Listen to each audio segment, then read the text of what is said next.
Euroregione News. Airpac Friuli Venezia Giulia, Romoli, un nuovo carrozzone.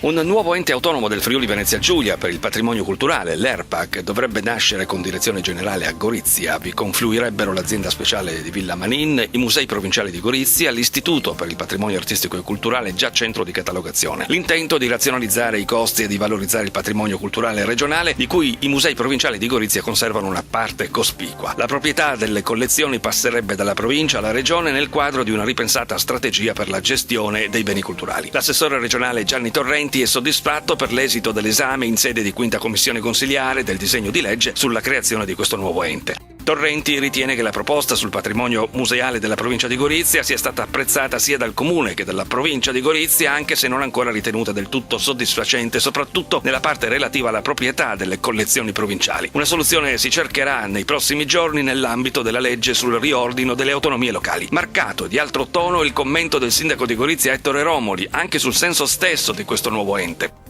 La soluzione che la Regione ha trovato e che intende perseguire non mi convince assolutamente e, caso strano, in questo momento non sta convincendo nemmeno la provincia, cioè quella di creare un ente che io ho definito un carrozzone, perché tale è, nel quale confluiranno i musei di Gorizia, la Villa Manin, il centro di catalogazione, il museo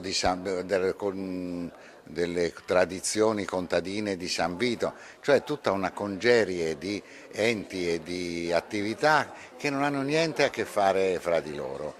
In questo ente, questo è il regalo che ci viene proposto, avrà sede legale a Gorizia. Sede legale vuol dire poco più che una casella postale, mentre la sede operativa resterà a Villa Manin. Ecco, chi sarà contento sono quelle 3-4 persone che già si sa che diventeranno direttore, vicedirettore e mega direttore. Ecco. È soddisfatto per le soluzioni proposte sul trasferimento di proprietà alla regione delle collezioni dei musei provinciali? Sono assolutamente contrario. In giunta comunale ho approvato una delibera di indirizzo nella quale il Comune di Gorizia chiede di poter entrare nella proprietà di questi beni che a suo tempo erano già stati del Comune di Gorizia negli anni del primo dopoguerra e soprattutto di gestirli in proprio o di partecipare comunque alla gestione di questi beni con una struttura radicata sul territorio di Gorizia.